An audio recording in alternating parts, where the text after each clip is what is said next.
आज की क्लास में हम employment growth in India since 1991 यानी कि हम इकोनॉमिक सिस्टम के बारे में जो भी हमारे पास इकोनॉमिक फीचर्स में है, किस टाइप से कौन से ईयर वाइज एम्प्लॉयमेंट ग्रोथ होने लगी इंडिया में 1991 से, इसे स्टडी करेंगे। So this is the our employment growth in India since 1991।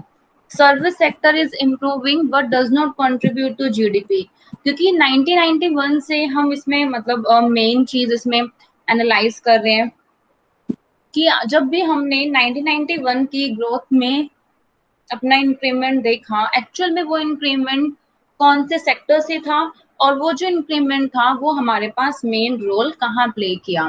So employment growth in India since 1991 में सर्विस सेक्टर इज इम्प्रूविंग, यानी कि सर्विस सेक्टर क्या था, वो इम्प्रूव हो रहा था but does not contribute to GDP. Service sector improve, धीरे धीरे सर्विस सेक्टर इम्प्रूव कर रहा था लेकिन उसने जीडीपी को कंट्रीब्यूट नहीं किया।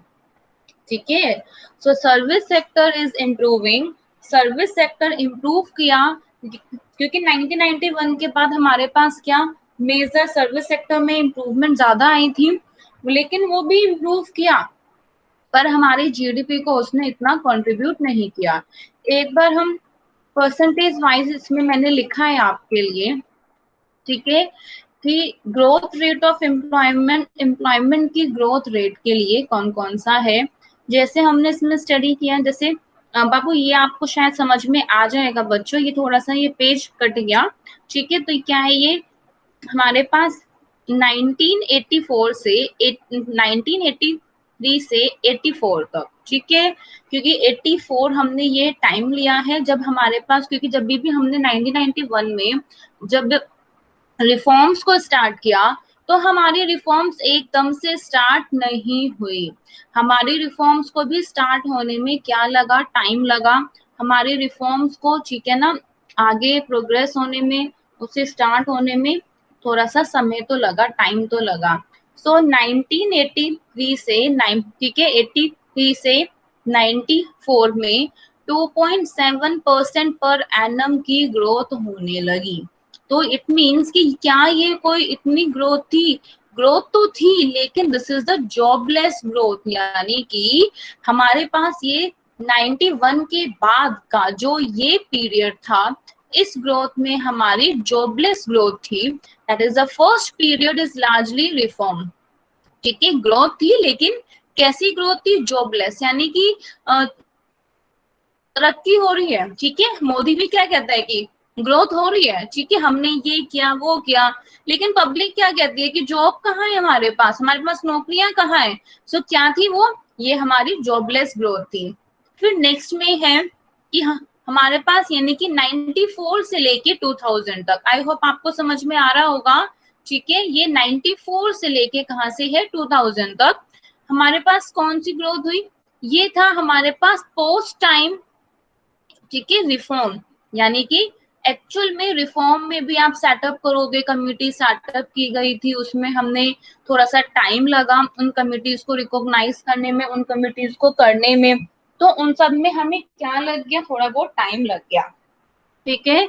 सो 1994 से लेके 2000 तक इमीडिएटली पोस्ट टाइम रिफॉर्म, ठीक है, ये हमारे पास इमीडिएटली एकदम से ही पोस्ट टाइम रिफॉर्म पीरियड था। तो 94 से लेके 2000 तक कौन सा था, immediately post time reform period.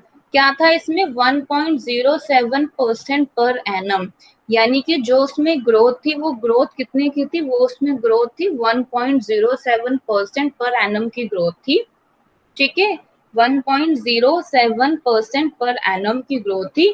तो immediately post time reform period. Next में ये यहाँ से रिफॉर्म, इस ईयर की रिफॉर्म देखा जाए हमारी इमीडिएटली पोस्ट रिफॉर्म नहीं थी। आप कहोगे कि मैम 1991 में रिफॉर्म हुई, हम तो ये 94, क्योंकि इसमें आपके पास 83 से लेके, ठीक है, 94 का इसलिए ली क्योंकि 94 में एकदम से ग्रोथ नहीं हुई। जब कभी भी हमने स्टेप में समझा 91 से लेके इमीडिएटली ग्रोथ नहीं हुई, तो ये कौन सी हो गई है, 2.7% per annum jobless growth. Next 94 से लेके कब तक, 2000 तक। तो 94 से लेके 2000 तक हमारी क्या ग्रोथ थी, 1.07। ठीक है, नेक्स्ट इज 2000 से लेके 2005 तक। ठीक है, क्या लिखा था, after 2000 no jobless growth was there because of the open economy, क्योंकि हमारी इकोनॉमी धीरे धीरे एक्चुअल में, पहले हम क्या हो रहे थे, इकोनॉमी को ओपन करने के लिए धीरे धीरे हम रेडी हो रहे थे। ठीक है, हमने रिफॉर्म स्टार्ट कर दी थी, लेकिन रिफॉर्म से स्टार्ट करने का मतलब थोड़ी ना कि बाहर की कंपनीज ने हमारे यहाँ पर आके एकदम से इन्वेस्टमेंट कर दी, ऑब्वियसली ऐसा नहीं होगा, थोड़ा टाइम लगेगा हमारी भी, यानी कि यहाँ के जो प्राइवेट सेक्टर्स हैं, हमारे इंडियन प्राइवेट सेक्टर्स हैं, फर्म है, एचयूएफ है, बाहर जाएंगे, वो भी इन्वेस्टमेंट को करेंगे, उसमें भी उनको क्या लगेगा, टाइम लगेगा। सो 2000 से लेके कितना हो गया, 2005 तक। ठीक है, यानी कि 1994 से लेके 2000 तक, 2000 से लेके 2005 तक कौन सी ग्रोथ थी, 2.62% पर एनम की ग्रोथ थी।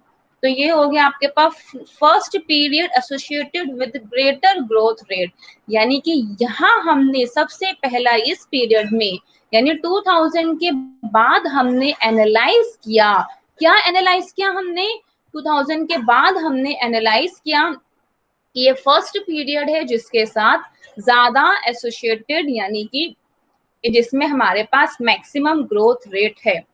तो first period associated with greater growth rate, यानी कि ये एक ऐसा फर्स्ट पीरियड है जहां पे हमारे पास ज्यादा मैक्सिमम ग्रोथ रेट है। अभी आपको समझ में आया होगा कि हमें ऑलमोस्ट 9 से 10 ईयर्स अपनी ग्रोथ को परफॉर्म करने में, अपनी ग्रोथ को एनहांस करने में लग गए।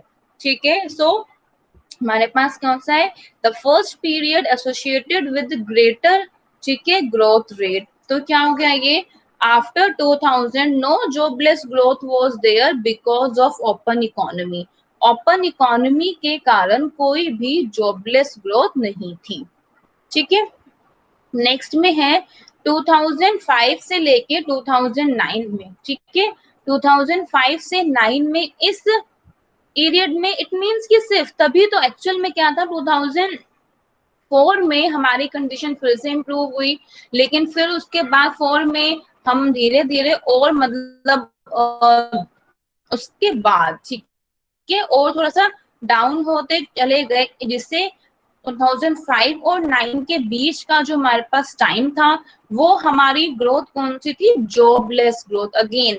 तो ये बहुत हमारी इकोनॉमी में, पता है मेन चीज क्या है कि ग्रोथ हो रही है, समझ में आ रहा है, आउटपुट इंक्रीज हो रही है, लेकिन जॉब्स क्रिएट नहीं हो रही। इसका मतलब क्या है कि जो ऑलरेडी एग्जिस्टिंग है, ठीक है, वही ज्यादा वर्क कर रहे हैं, तो इससे ज्यादा वर्स नहीं होगा। सो दिस इज 2005 और 9 से 0.4% पर एनम का है, कितना है, तो 0.4% per annum.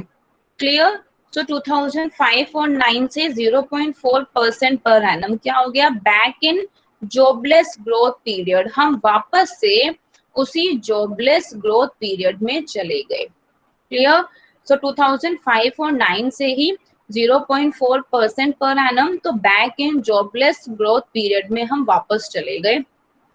This is worse than earlier part, it means कि खुद सोचो, यानी कि स्टार्टिंग में हमारे पास ठीक है ग्रोथ नहीं थी, जॉबलेस ग्रोथ की, समझ आया, हमने इकोनॉमी में क्या कर दिया, चेंजेस भी लेके हमने इकोनॉमी को रिफॉर्म भी कर दिया, और इकोनॉमी को रिफॉर्म करने के बाद भी हमारे पास क्या है, वही कंडीशन आ गई। आई होप वही बात है कि ठीक है, हमारे पास हमारी तबियत खराब हुई, हमने डॉक्टर को दिखाया, लेकिन डॉक्टर को दिखाने के बाद भी हमारी तबियत ठीक नहीं हुई। सो this is the worst condition. Starting में तो उम्मीद थी ना कि हमारी तबियत क्या है, खराब है, डॉक्टर को दिखाएंगे तो हम ठीक हो जाएंगे, और बाद में वो कंडीशन भी क्या हो गई, हट गई। सो this is the worst condition, so this is worse than earlier part. ठीक है, ये पहले के पार्ट से क्या था, ये वर्स था। तो क्या हो गया, back in jobless growth period, तो हम वापस से जॉबलेस ग्रोथ पीरियड में चले गए। तो कितना हो गया, 0.4% पर एनम। ठीक है, तो क्या हो गया, ये इन 1983 से 94 तक 2.7% जॉब्स वर क्रिएटेड, अभी हमने एक्सप्लेन ही किया। ठीक है, despite of the higher GDP growth jobs were low as compare to GDP, यानी कि despite of higher GDP growth के अलावा भी jobs were low as compare to GDP, यानी कि जीडीपी के कंपैरिजन में जॉब्स क्या थी, कम थी, ठीक है। So jobs were low as compare to GDP. तो whenever we are explaining all India phenomenon, ठीक है, तो reason might be come from unorganized sector। it means क्या मतलब है कि जब कभी भी हम ये डिसाइड करते हैं कि एक्चुअल में हमारे पास ज्यादा ग्रोथ क्यों नहीं होने लगी, तो रीजन फाइंड आउट हुआ कि मेन जो थी हमारी एक ग्रोथ का सेक्टर अनऑर्गेनाइज सेक्टर था। अनऑर्गेनाइज सेक्टर्स क्या करता है, एम्प्लॉयज को फॉर अ टाइम बिंग, जब तक के लिए उनका वर्क एक्टिविटी होती है या जब तक उनका काम होता है वो तब तक ही, ठीक है, उन्हें रखते हैं। और अदरवाइज यानी कि वो फिर ऑर्गेनाइज सेक्टर में क्या होता है, आपके पास कंप्लीटली है एम्प्लॉयज, ठीक है, रेगुलरली क्या करेंगे, वर्क करेंगे, उसमें कोई दिक्कत नहीं है। लेकिन अनऑर्गेनाइज सेक्टर्स में आपको कब निकाल दें, ठीक है, एम्प्लॉयज को, और उसमें एम्प्लॉयज का क्या होता है, कुछ भी फिक्स नहीं होता, ठीक है। मान लीजिए कि आपको डेली वेज पर रख रहे हैं, जब उस सेक्टर्स में रिक्वायरमेंट है तभी आपको लाया जा रहा है। तो इसीलिए ये सबसे ज्यादा क्या था रीजन, हमने ये देखा कि एक्चुअल में मेन रीजन यही था कि हमारे यहाँ पे अनऑर्गेनाइज सेक्टर ज्यादा क्रिएट था, ठीक है। सो 2.7% jobs were created. So despite of the higher GDP growth, jobs were low as compared to GDP। तो यानी कि जो जॉब्स थे वो जीडीपी के कंपैरिजन में क्या थे, जॉब्स बहुत लो था एज कंपेरिजन टू जीडीपी, ठीक है। तो GDP whenever we are explaining all India phenomenon, तो जब कभी भी हमने ऑल इंडिया फिनोमिनन को एक्सप्लेन किया, रीजन माइट बी, ठीक है, come from the unorganised sector. Clear हुआ? So next one, the important reason for the jobless growth के लिए यहाँ पे मैंने आपको, ठीक है, इस पेज में काफी सारे रीजंस भी गिवन है, क्या क्या और रीजंस थे। तो मोस्ट इम्पोर्टेंट रीजन जो है हमारे जॉबलेस ग्रोथ के लिए वो और क्या है कि government expenditure on anti poverty programme और social sector expenditure is more, ठीक है। क्या था, देखो द मेन थिंग कि हमने एक और जब रीजंस में एनालाइज करने लगे, हमने एनालाइज किया कि जो एंटी पावर्टी प्रोग्राम में, ठीक है, यानी कि एंटी पावर्टी प्रोग्राम में या फिर सोशल सेक्टर एक्सपेंडिचर में जो कोई भी गवर्नमेंट का जो एक्सपेंडिचर है वो क्या था, वो ज्यादा है, इज मोर, वो ज्यादा था। सो government expenditure on anti-poverty program or the social sector expenditure is more, but after 1991, ठीक है, हमने क्या कर दिया, government need to slow down the social expenditure. Main चीज क्या थी कि गवर्नमेंट ने क्या किया, अपना जो खर्चा था, गवर्नमेंट को अपने एक्सपेंडिचर को 1991 के बाद मेन अपने ग्रोथ को भी, क्योंकि देखो 1991 में कितना हमारे पास मेजर क्या था, इकोनॉमी में पैसे नहीं थे, तब तो हम गवर्नमेंट को एनालाइज करना चाहिए था, ठीक है, क्या कि हमें उनको वेलफेयर एक्टिविटीज में उतना ही इन्वेस्टमेंट करें और बाकी कौन कौन से जो ग्रोथ के सेक्टर्स हैं जहां पे जॉब्स क्रिएट हो सकती है वहां पे इन्वेस्टमेंट करें। एक्सपेंडिचर्स हमारी हो रही है, सो अल्टीमेटली जीडीपी किससे मिलके बनता है, जीडीपी मिलके बनता है C plus I plus G plus N X. I hope सभी ने स्टडी किया है। सो जीडीपी मेरा मिलके बनता है C plus I plus G plus N x, ठीक है। तो ये सी क्या होता है, सी मेरे पास हमारी हाउस होल्ड की कंजम्पशन है, आई मेरे पास इन्वेस्टमेंट होती है जो कि हम प्राइवेट सेक्टर्स के द्वारा इन्वेस्टमेंट की जाती है, जी गवर्नमेंट सेक्टर्स के द्वारा की गई इन्वेस्टमेंट है, और एन एक्स यानी कि ये हमारे पास नेट एक्सपोर्ट्स है। So most important reason for the jobless growth, ठीक है, वो है हमारे पास एंटी पॉवर्टी प्रोग्राम और द सोशल सेक्टर एक्सपेंडिचर, ये क्या था, ज्यादा था, ठीक है।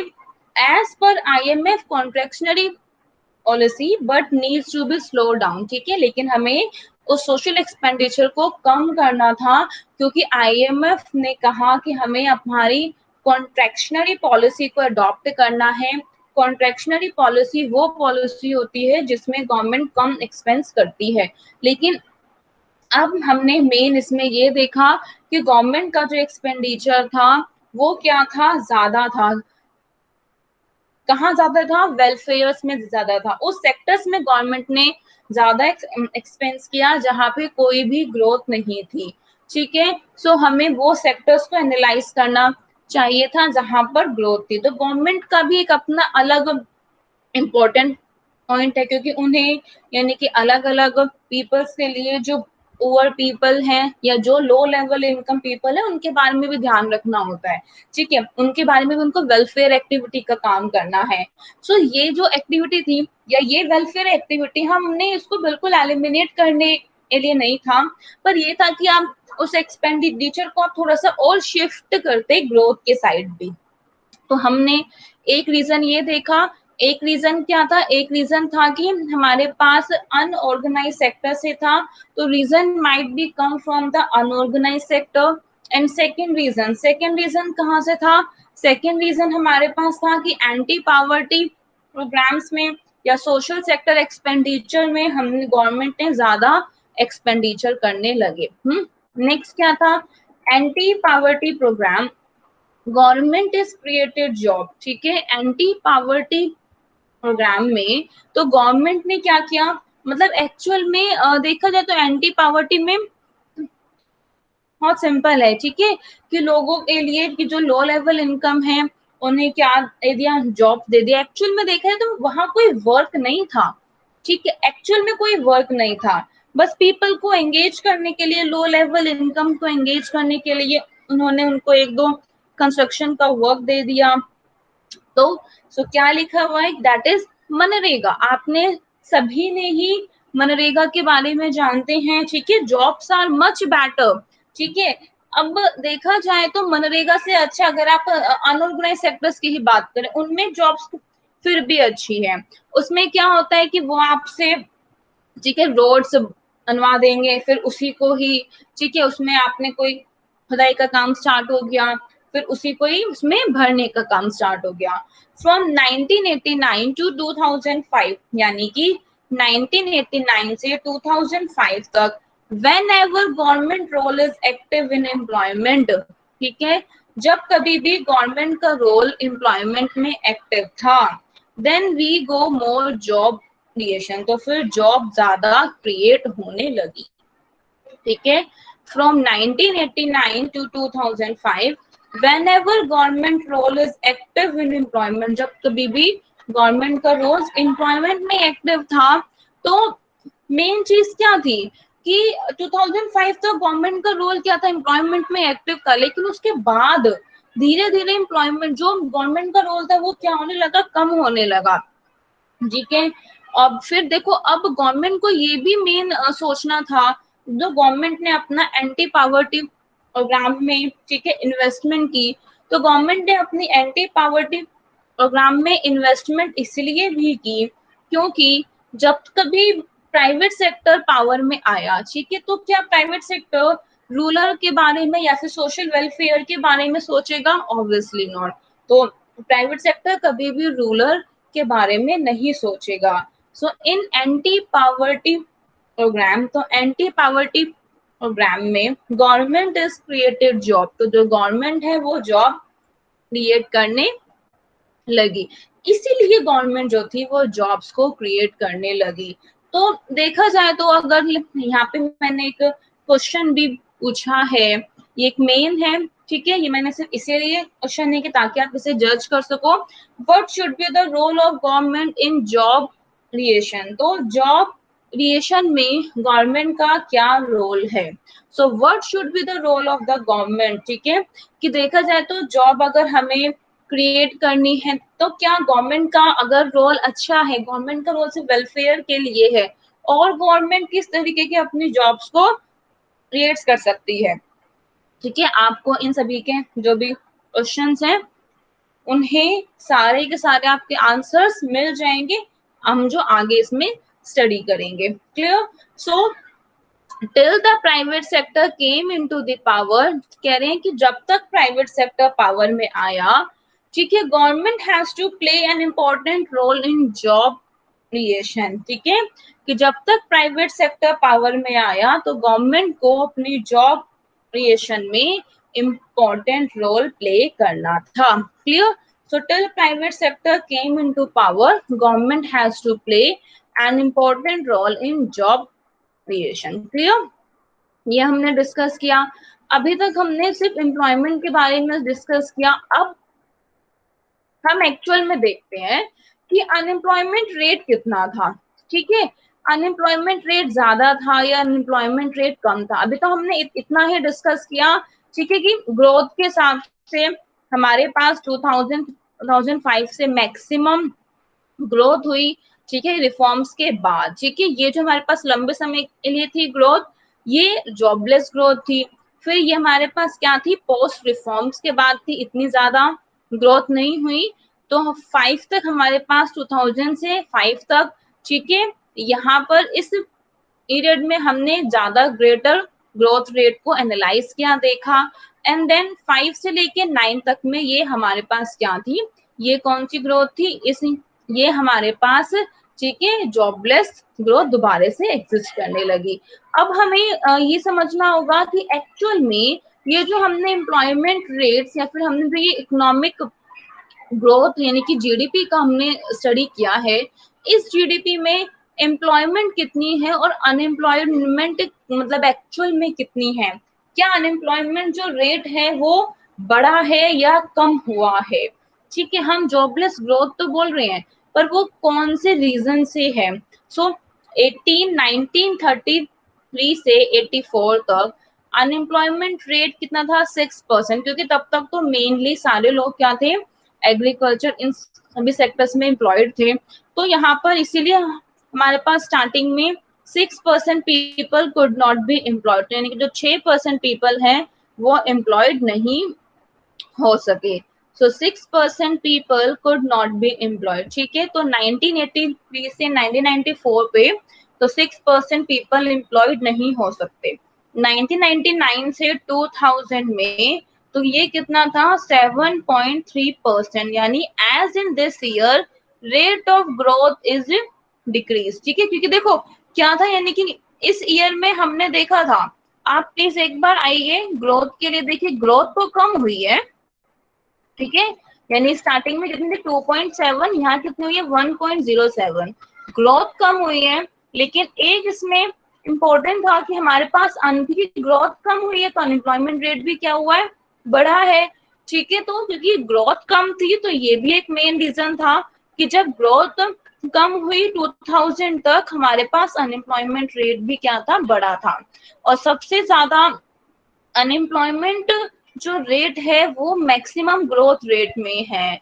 ठीक है, इसका कहने का इसके लिए रीजंस भी देखा गया कि एक्चुअल में ऐसा क्यों है कि यहाँ पर हम मैक्सिमम जो हमने ग्रोथ देखने के बाद भी ये एक ना हमारी इकोनॉमी में ही, आप ये समझिए, ये हमारी इकोनॉमी में या किसी भी इकोनॉमी में ये एक फीचर्स भी है।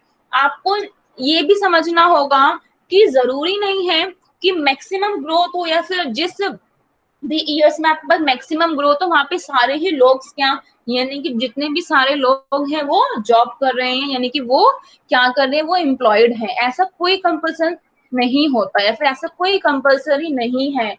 हो सकता है वहां पर जो है कि पीपल जो है वहां पर अभी अभी ग्रेजुएट्स होके निकले हैं, यंगर पॉपुलेशन ज्यादा है, या बहुत सारे और रीजंस हैं।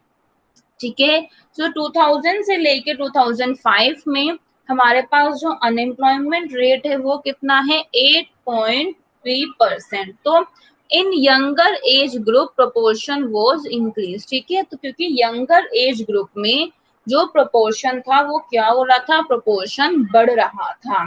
क्लियर हुआ? सो 1983 से, ठीक है, 94 तक 6% पीपल एम्प्लॉयड नहीं थे। 1999 से 2000 तक, ठीक है, यहाँ पे ग्रोथ रेट कम थी। और ठीक है 7.3% पीपल थे। ठीक है, अनएम्प्लॉयमेंट में 2000 से 2005 में इन यंगर एज ग्रुप में प्रोपोर्शन क्या था, काफी ज्यादा। तो आपने देखा कि 2005 में हमारे पास 8.3% अनएम्प्लॉयमेंट रेट थी। नेक्स्ट, ठीक है, 2009-10 में, ठीक है, ये देखा जाए तो एक्चुअल में क्योंकि हमने थोड़ा लॉन्ग टाइम के लिए और स्टडी किया, क्योंकि हमने देख लिया था कि अनएम्प्लॉयमेंट रेट क्या है, मेरे पास अनएम्प्लॉयमेंट रेट मेरा डे बाय डे इंक्रीज हो रहा है। क्लियर? जब एम्प्लॉयमेंट रेट मेरा डे बाय डे इंक्रीज है तो हमें सिंपली इसमें ये एनालाइज करना था कि अब हम कुछ पॉलिसीज को अडॉप्ट करते हैं, ठीक है, कि ताकि इससे इन पॉलिसी से हम अच्छे से अपने अनएम्प्लॉयमेंट रेट को क्या कर सके, कम कर सके। सो हमने इसीलिए थोड़े टाइम बाद इसमें क्या किया, अपने अनएम्प्लॉयमेंट रेट को कैलकुलेट किया, फिर देखा एक्चुअल में जो हमने पॉलिसी अडॉप्ट की थी उससे ग्रोथ तो नहीं हुई, क्योंकि उससे हमारे पास ग्रोथ कितनी थी दोबारा से, ठीक है, 0.4% पर एनम में ग्रोथ, जॉबलेस ग्रोथ चली गई, लेकिन अनएम्प्लॉयमेंट में थोड़ा सा क्या हुआ, हमें रिलीफ मिला, ठीक है। सो डेमोग्राफिक डिविडेंड क्या होता है, productive age group was high, ठीक है, if productive age group was given productive job, आप भी समझेगा, then economic performance would reach to high peak. कहने का मतलब क्या है कि देखो आपने देखा कि हमारे यहाँ पे कि अब एक सिंपल से है, ठीक है, 10 पीपल है, 10 पीपल में से 7 पीपल बहुत हाईली एजुकेटेड है, और आपने 7 पीपल जो हाईली एजुकेटेड है उनको जो जॉब चाहिए थी या फिर वो जहाँ पे वर्क करना चाहते थे वो उनको इजीली मिल गया, ठीक है। तो ये बैलेंस हो जाता है हमारी इकोनॉमी में। तो जो 3 पीपल इतने एजुकेटेड नहीं है वो कहीं काम भी करेंगे या फिर नहीं भी करेंगे तो मैक्सिमम क्या होगी, ग्रोथ होगी। सो वही लिखा है, productive age group was high. अगर प्रोडक्टिव एज ग्रुप हाई है, ठीक है, द मेन थिंग कि ऑब्वियसली आपके पास स्किल है, आपके पास मैक्सिमम स्किल होनी चाहिए, मैक्सिमम स्किल है। If productive age group was given productive job, और अगर हमने प्रोडक्टिव एज ग्रुप को प्रोडक्टिव जॉब दी है, ठीक है, if productive age group was given productive job then economic performance would reach to high peak. तो तब इकोनॉमिक परफॉर्मेंस जो था वो बहुत ज्यादा हाई पीक पर चला जाएगा, ठीक है, then economic performance would reach to high peak, ठीक है, ध्यान रखिएगा। If productive age group was given productive job, ठीक है, तो ऑब्वियसली इकोनॉमिक परफॉर्मेंस का मतलब क्या, इकोनॉमिक परफॉर्मेंस का मतलब है हमारे पास हमारा जीडीपी, तो हमारा जो जीडीपी होगा would reach to high peak, तो मेरा जो जीडीपी है वो बहुत ज्यादा हाई पीक पे या बहुत ज्यादा हाई पर चला जाएगा। Example, south Korea is a text book example of demographic dividend, ठीक है, कि जैसे डेमोग्राफिक डिविडेंड का साउथ कोरिया एक क्या है, एग्जाम्पल है। सो साउथ कोरिया यानी कि एक टेक्स्ट बुक का एग्जाम्पल क्या मतलब है कि हमारे काफी सारी बुक्स में ये एक फेमसली साउथ कोरिया का एग्जाम्पल है। तो सिमिलर फीचर्स यानी कि हमारे इंडिया में पहले देखे गए थे, ठीक है, कि ये प्रोडक्टिव एज ग्रुप है, पर अब हमारे पास क्या है, वहां पर साउथ कोरिया में देखा जाए तो हाईली एजुकेटेड और हाईली यानी कि स्किल लेबर वर्कफोर्स थी, ऑलरेडी है। लेकिन हमारे यहाँ पे क्या है कि हाई देखा जाए तो हाईली नहीं है, हाईली देखा जाए तो बहुत ही कम है हमारे यहाँ पर, ठीक है, ग्रेजुएटेड लोग हैं, पोस्ट ग्रेजुएट भी लोग हैं, एक्चुअल में जो स्किल लेबर फोर्स थी वो स्किल लेबर फोर्स नहीं है।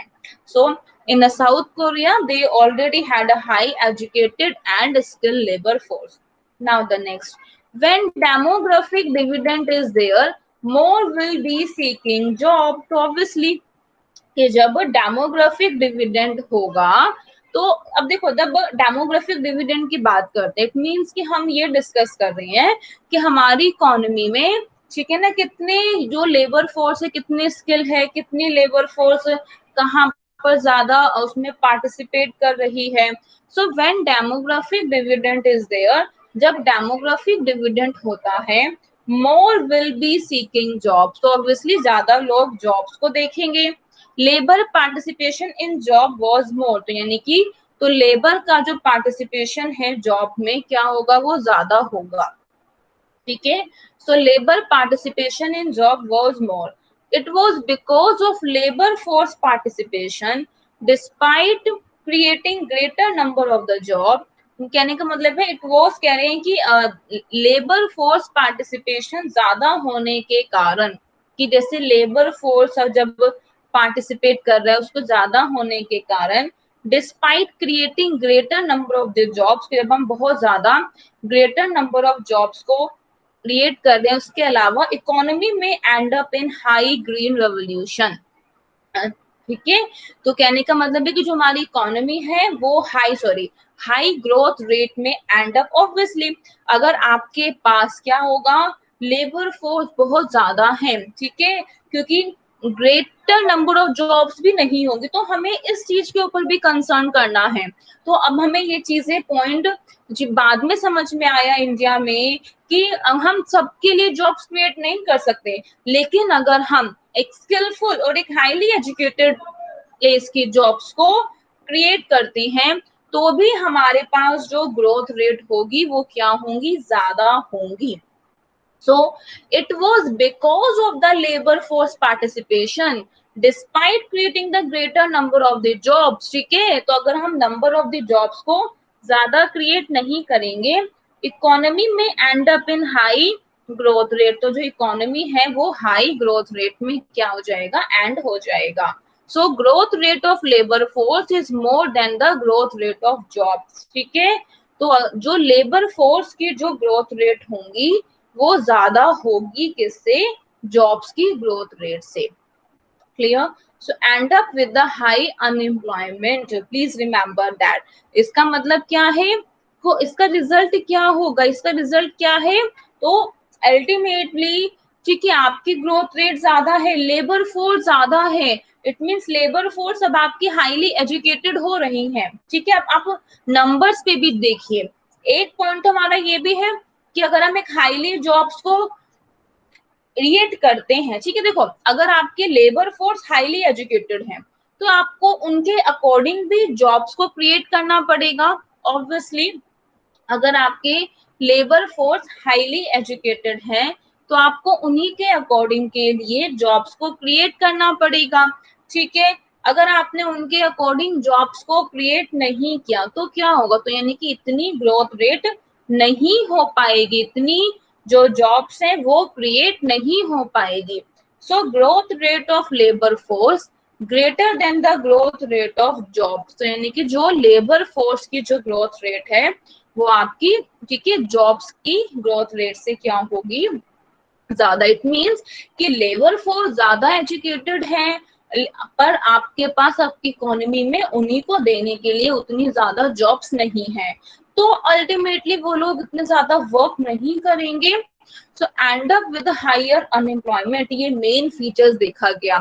अगर आपका उस एक कंट्री में उस कंट्री के इकोनॉमिक सिस्टम तभी अच्छा होगा कि जब आप उसी के अकॉर्डिंग की पब्लिक के लिए जॉब्स को क्रिएट करोगे। सो ये एक मेन जो कंसेप्ट था, मेन पॉइंट था, ये हमारे ड्रॉबैक्स में देखा गया।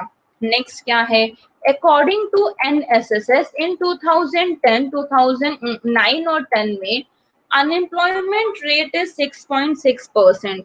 अनएम्प्लॉयमेंट रेट जो है वो कितना है, अनएम्प्लॉयमेंट रेट 6.6% है। Clear, but there is stagnation in a job. देखो अब फिर भी देखा जाए 9-10 में, अभी हमने देखा 9-10 में अनएम्प्लॉयमेंट रेट कम है, 9-10 में अनएम्प्लॉयमेंट रेट 6.6% है, कम था, फिर भी जॉब्स क्रिएट नहीं हुई 2005 से 9 के बाद। ठीक है, क्योंकि labour force participation has been declining, क्योंकि लेबर फोर्स पार्टिसिपेशन क्या होने लगा, डिक्लाइन होने लगा। But it is very difficult था, ठीक है, इसे जस्टिफाई करना। ठीक है, हम ये कह रहे हैं कि देखो लेबर फोर्स पार्टिसिपेशन कम होने लगा, मतलब आप ये कहना चाहते हो, देखो यहाँ पर हमने ये जस्टिफिकेशन दिया, इकोनॉमिक्स को ये समझ में नहीं आया कि अनएम्प्लॉयमेंट रेट तो बढ़ रही है, यहाँ तो इकोनॉमी में ग्रोथ भी नहीं है, या इकोनॉमी में ग्रोथ है नहीं है, हमारे पास यहाँ इकोनॉमी में उतनी ही ग्रोथ नहीं है। जब हमारे पास इकोनॉमी में इतनी ग्रोथ नहीं है, इसके बाद भी हमारे पास अनएम्प्लॉयमेंट रेट यहाँ कम कैसे आ गया? अनएम्प्लॉयमेंट रेट तो क्या होना चाहिए था? अनएम्प्लॉयमेंट रेट मेरे पास यहाँ ज्यादा होता, लेकिन वो ज्यादा क्यों नहीं हुआ अनएम्प्लॉयमेंट रेट?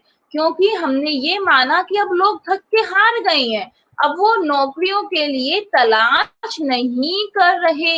इसे जस्टिफाई करना इकोनॉमिक्स के लिए बहुत इम्पॉसिबल था, क्योंकि इकोनॉमिक्स क्या करते हैं, रीजंस को फाइंड आउट करते हैं कि इसके बाद ये क्यों, इस स्टेप के बाद ये, तो वो रीजंस को ठीक है मैक्सिमम फाइंड आउट करते हैं। सो हमने यही मैक्सिमम रीजंस को फाइंड आउट करना शुरू कर दिया। ठीक है, क्या कि that is lesser number of people looking for job, के कम नंबर ऑफ पीपल जॉब्स के लिए देख रहे हैं। तो ये क्या था? रूरल, ठीक है, मेल फीमेल हो गया, urban male female. It means for both rural and urban male labour participation क्या था? मोर है, कहीं क्या है? ज्यादा है, तो कहीं क्या है? कम है। ठीक है, स्टेगनेंट है। पर हमने वही देखा कि इसका मतलब कि फीमेल जो है वो थक गई होंगी, तो फीमेल का जो पार्टिसिपेशन है वो क्या था? फीमेल का पार्टिसिपेशन कम है। तो but female labour participation in rural and urban decreases, तो यानी कि फीमेल का पार्टिसिपेशन दोनों सेक्टर्स में क्या होने लगा? दोनों सेक्टर्स में फीमेल का पार्टिसिपेशन कम होने लगा। पहले बताइए आपको आज की क्लास में समझ आया? बाकी ये काफी हम इसके लिए मोर डिटेल में भी इसको काफी स्टडी करेंगे। ठीक है बाबू, इसमें से आप लोग ये प्लीज ना नोट डाउन कर लेना अपने नोट्स। जब आप प्रिपेयर करोगे, जो पॉइंट्स आपको ना समझ में आए वो मुझसे पूछ लेना, और जो जितना भी हमने स्टडी किया है आप उन्हें प्लीज नोट डाउन कर लेना, तो आपके लिए वो काफी अच्छा होगा, बाद में हम इसको अच्छे से कवर कर पाएंगे। कोई डाउट है किसी को? आप प्लीज चैट बॉक्स पे कमेंट करके बताइए अगर कोई डाउट है तो।